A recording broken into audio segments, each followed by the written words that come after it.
Hello everyone and welcome to NewsBharati exclusive talk show. And today we have a very famous organization who is dealing with Japan. And the organization name is Indo-Japanese Business Council. Short form is IJBC. This organization is based in Pune but working for Pan India and for the businesses from startups to very large industries. And welcome to News Bharati, the part of IJBC's purpose. And I think Mr. Siddharth Deshmukh will, as a president, he will give the brief information. Thank you. So, my name is Siddharth Deshmukh, and I'm a co-founder and CEO of Shimbi Labs, which is a software development company established in 2005. And before that, I was also living in Japan since 2000 and doing business since then. We are in the software automation and mobility softwares, exclusively focused on Japan as a market. So, while doing business, definitely you encounter many experiences, good, bad, difficult, and then you start wondering that how can I make it better for the upcoming entrepreneurs or upcoming people who are looking at Japan. So, as you know, Japan is a very tough market to do business. That we know.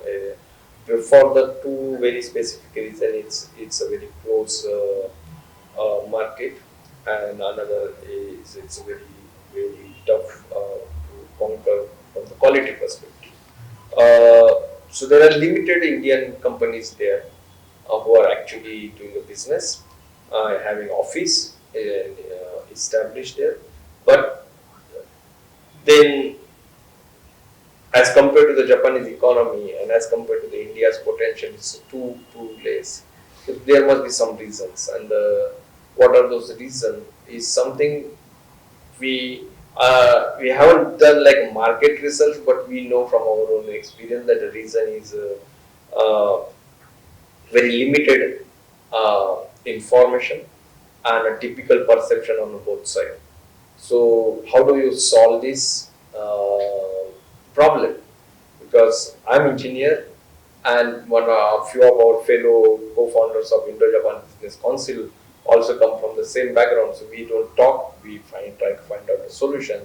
And the solution we realize is that we need to talk more.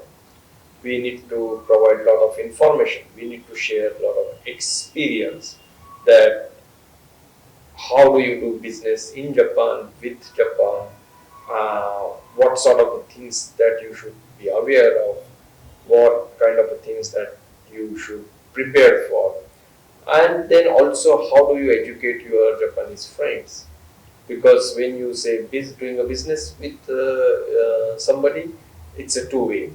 So maybe you are prepared but they are not, so you need to equally prepare them also. So if we want to increase the trade, economy, business between India and Japan and strengthen the relationship, we need some proper platform to promote it. And so in 2011, we came together, 11 of us, and we founded Indo-Japan Business Council. And since then, we have this one clear objective, is to disseminate the information, the latest information, which is tangible and useful for both sides. Both sides. The important thing is that useful information. Otherwise, India know Suzuki, Sony, Yamaha, Toyota, and we end up there. And the Japanese people always know that we curry, we have Taj Mahal, we have Ganga. So we need to go beyond that, because this is not useful information to do the business with each other, the trade with each other. I know some of you must be thinking this, which time you are talking about. Yes, when IJBC established, that such time was there. Today, what we are seeing, the relationship between India and Japan is at a peak. And so many lot of things happening between these countries, but it took a long time. So many decades has passed, and then we are now start realizing the potential of each other. And we are happy that Indo-Japan Business Council started at a such time where we started disseminating the useful information, started creating networking opportunities, started the dialogue, and today the mission hasn't changed, but it is accelerating day by day, and we are going with a more full force there. When I joined IJBC as the most junior member of the crew, uh, but I'm very happy that I joined and founded this organization. And today, since last 2 years, I am president of Indo-Japan Business Council, and we are doing so many things that today I'm excited to talk about it. Great. So, how does IJBC facilitate business collaboration between India and Japan? Yeah, so that's very good question. Interestingly, it's not as straightforward as other geographies. If we say, how do you facilitate this between India and German, or India and America, or India and some European country or something, it's slightly different. It's slightly complicated. There are multiple layers in it. Number one, everyone when they think about Japan, they think it's a very far off country, far east country. We don't know the language. We don't know the food. Or we know half knowledge that must be Japanese every day, night, morning, eat fish and rice, nothing else. So there are so many complexities, right? So we decided to go address this in a more holistic way. So what we done is that we founded four different areas. Uh, Number one is that we must get educated about Japan. So we focus on academia. So that means we should learn their language, we should know their culture, we should know how to look at Japan. So academia. The second one we focused on the culture because we understood and realized in my last 20 years of business experience with Japan is that it is friendship first. It is a building that confidence that we can talk to each other, we understand each other, and then we will think about business later. Because Japanese have a very long-term perspective of everything, and they plan very detailed. And for them to do that, they need to feel comfortable. So you need to understand the culture. Similarly, it's not like Indians only need to understand the Japanese culture, but Japanese also need to understand the Indian culture. And fact is that we both need to learn to accept each other's shortcomings. We will then only talk about the stronger points of each other. So we started educating people on culture, and then we also took it forward. The main goal, that is businesses and the industry, where we focus on the trade and the manufacturing. So we created these separate focus areas. We allocated people, and we decided to move around everything around this through our events, through our delegation, through our different closed door or open door conferences, and so on. Mr. Abhishek Chaudhary, now you can say or you can give us the information about upcoming events of IJBC or maybe the past event you have done for the facilitation of industry. Thank you, Subhiji. It's really nice sitting here and talking about IJBC. Uh, as you know, I'm Abhishek, and let me give you a little bit about my background and the story behind how I joined IJBC and how various things have started flourishing over the last so many years. It's a decade-old organization now. Uh, I'm basically a technology management consultant, and I run a company to do market research, patent research, and various information research activities. My personal journey with Japan and Japanese clients started in 2009, and then I first landed into Japan in 2015. 2016, I joined IJBC. Initially, when I joined IJBC, my goal was to get a lot of clients. this will be a place like any other associations, and I'll be able to acquire a lot of clients. That was my thought initially. But over a period of time, I realized that no, Japan doesn't work that way. As Siddharth already mentioned, that is friendship first. You have to first know the country. You have to first know the people, and then only you will be able to start striking some conversation where business will happen. So, considering the objective of IJBC, information dissemination and people to people connect, we started our journey with Konnichiwa Pune. First Konnichiwa Pune happened in 2018, and believe me, that was started from the parking space of Tilak Maharaj Sarojini. So that's how it's almost like a startup which started from a garage, and now we have come to a place where we are almost there in the whole India-Japan corridor. So starting from there, we started getting recognition from various organizations like Consulate General of Japan in Mumbai, then JETRO, JICA, Japan Foundation. All the organizations started knowing us from there. 2019, we had our second edition of Konnichiwa Pune. We moved from parking garage to Phoenix Mall. And as our objective is to people connect, we realize that okay, if we do this cultural event in a mall, what we will get is the people who are studying. Information should be disseminated about India and Japan, or about Japan in India, to the minute level. It should not be with only a few people who are learning Japanese. We need to keep educating people about Japan, about Japanese culture. So that's how Konnichiwa Pune started. 2020, yes, we could not do it because of pandemic, obvious reason. 2021, we again did Konnichiwa Pune in a complete virtual mode. It was very successful hybrid event. 2021, we decided, okay, now we have to go one step ahead. And we had this Konnichiwa Pune 1 day of business conference and 2 days of cultural event and half day of education. Now I'll come to 2023 now, but before that, 2021 was another landmark. 2022 was another landmark. By 2022, we celebrated 70 years of India-Japan diplomatic relationship.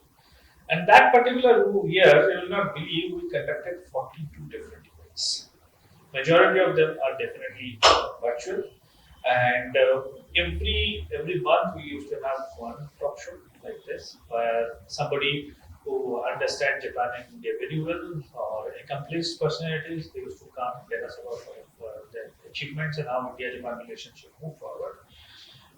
Then we had with the India-Japan Laboratory of KU University, we started running bi-monthly programs, and obviously 2023 started with our first business delegation post-pandemic to Japan.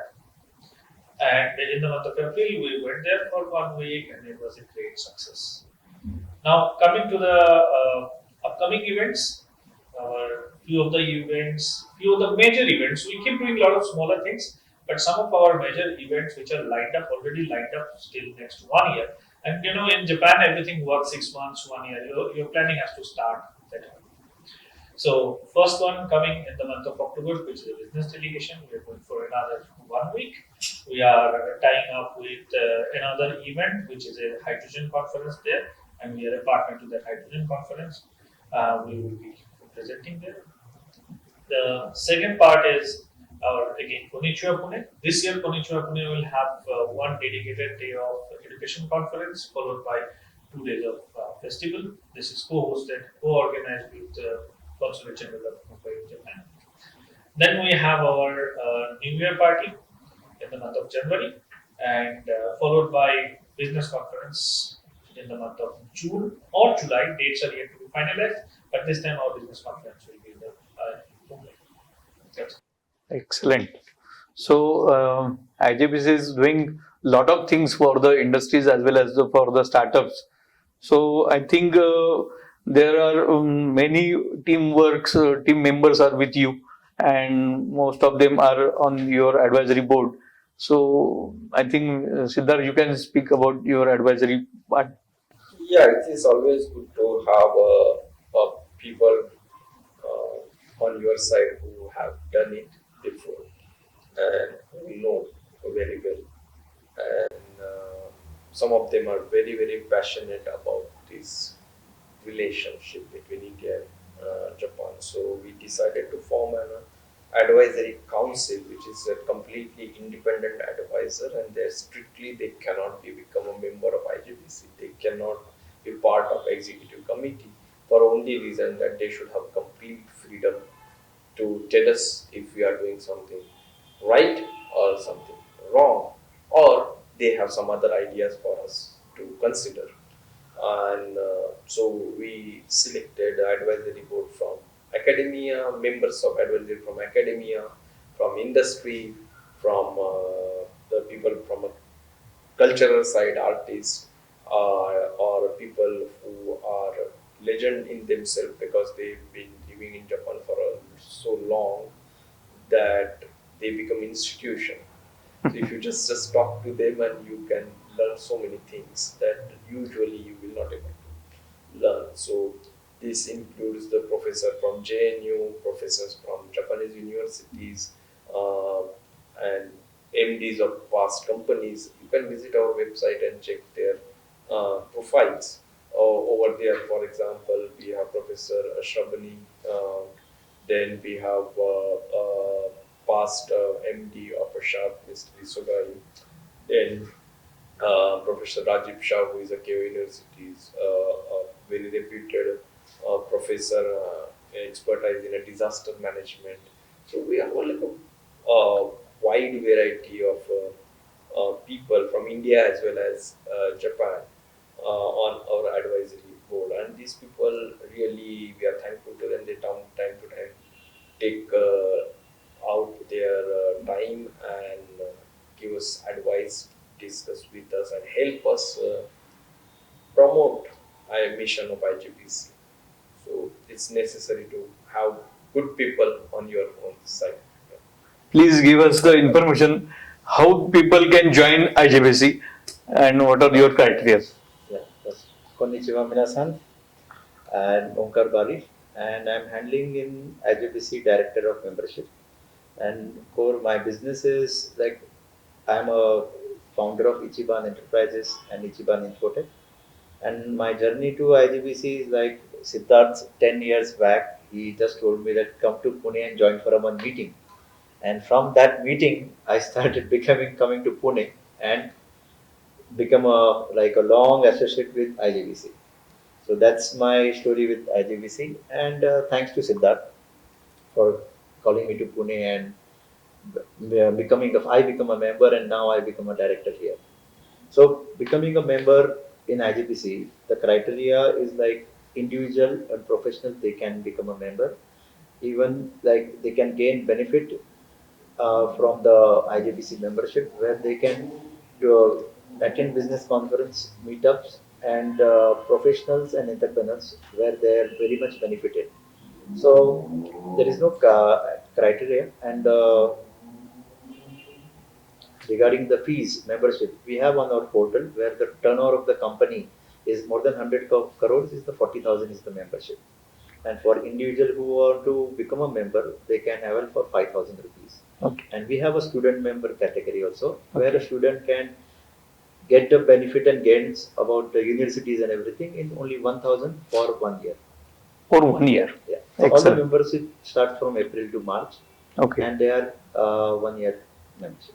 All our membership Yeah. are for 1 year. Yeah, 1 year. In fact, Excellent. I have a couple of things to add here for the people who might be looking at this particular video from getting membership perspective.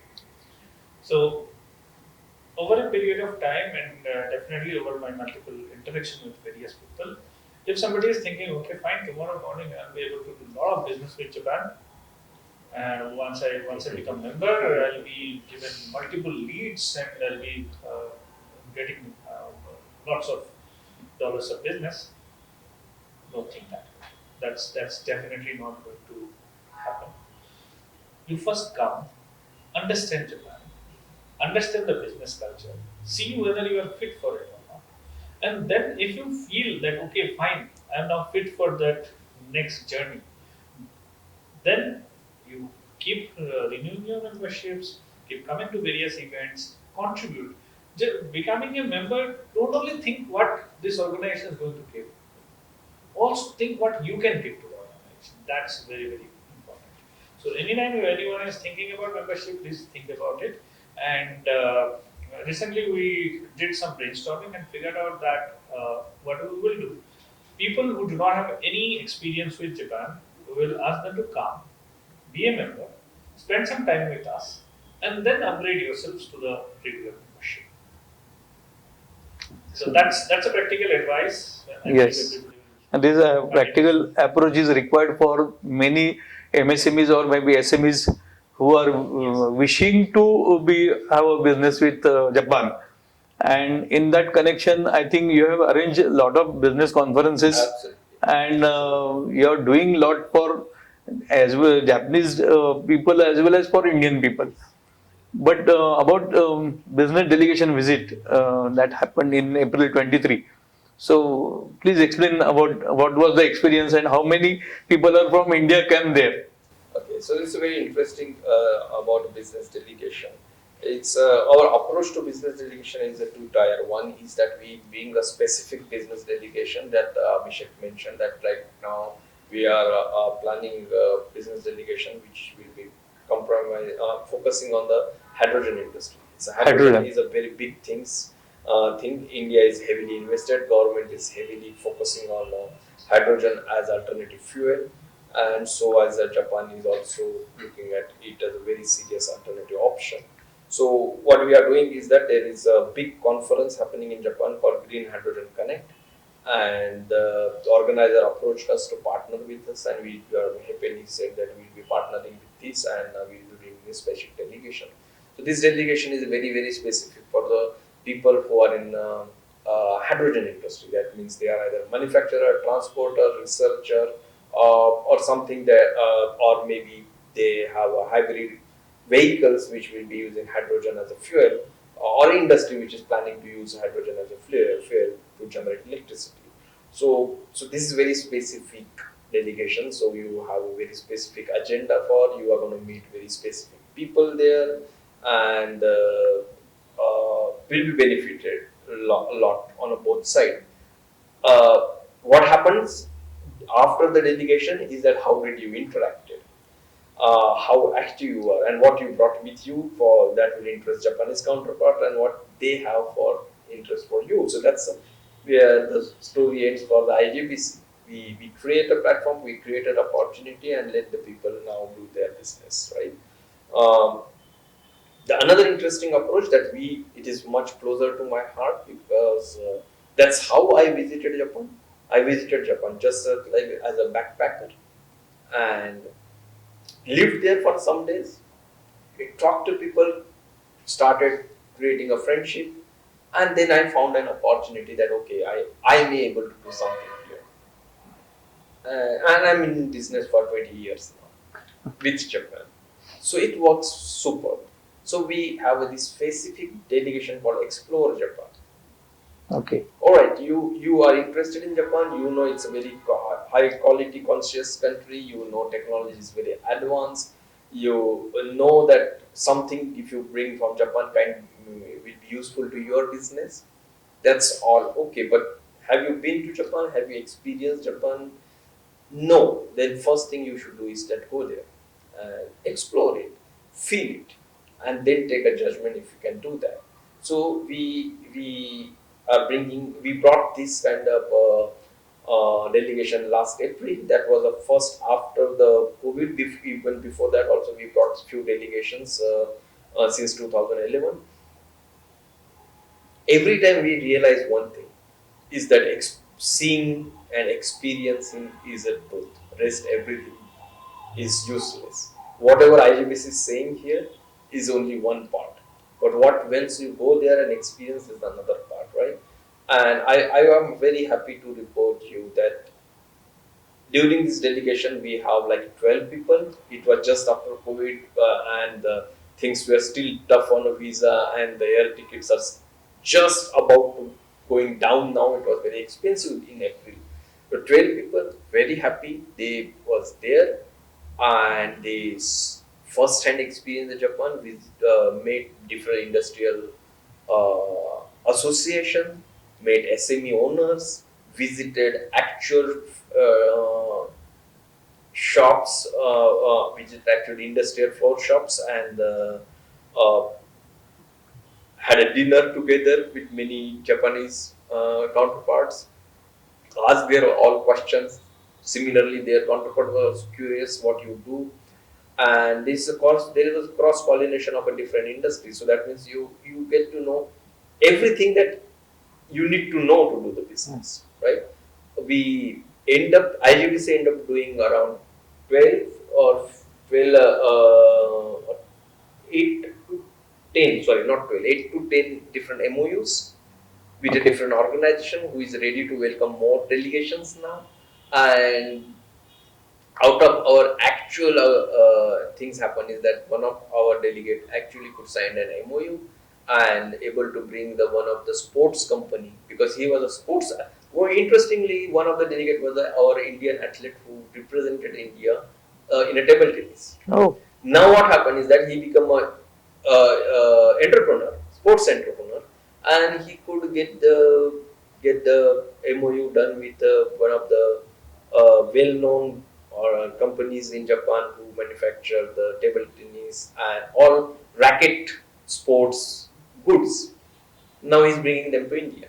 great. So this is a success story of that delegation. The equally same delegation we are going to bring in month of October, which we already I think crossed 100 per application, and we have limited seat of 15. So we are wondering who is going to grab those and come, because Japan is not about number, it's about the quality, and we want to bring the people who are really really serious and want to really explore this opportunity given to them. That's I think the fun of delegation. Yes, absolutely. Yeah, One more please. point I want to add in the delegation. Yeah. Like I was also present, and from the Japanese side, they had that Indian delegation is coming, and they had some. There they have 500 members, but the application forms were 100 to meet Indian people, Okay. but they selected only 25. So that is like for Japanese companies, they also want to meet Indian businessmen. So that is also one great thing, that in Japan they want to do business with us and the small SME companies.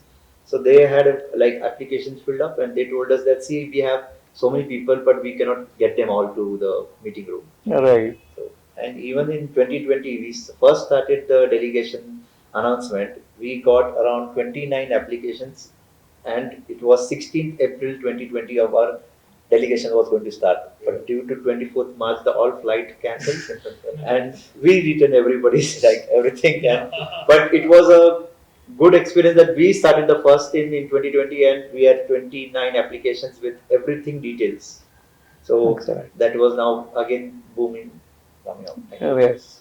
So I think now next delegation may be coming from Japan to India. Yeah, it will be coming during the Konnichiwa Pune. We are expecting a special woman delegation, woman Oh. entrepreneurs delegation from the Yokohama. Yokohama. Will be here. Of Okay. course, we will be arranging the meetings with them, and of course, many more delegations will be coming in future, which are lined up, and we are working on them.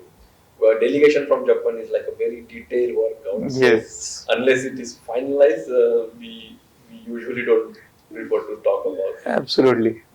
But I think whatever you are doing for complete Indian industrialists is definitely very nice, and it is going to build a good community for the industrialists. And I think I should congratulate your IJBC team and thank you again to visit our News Bharati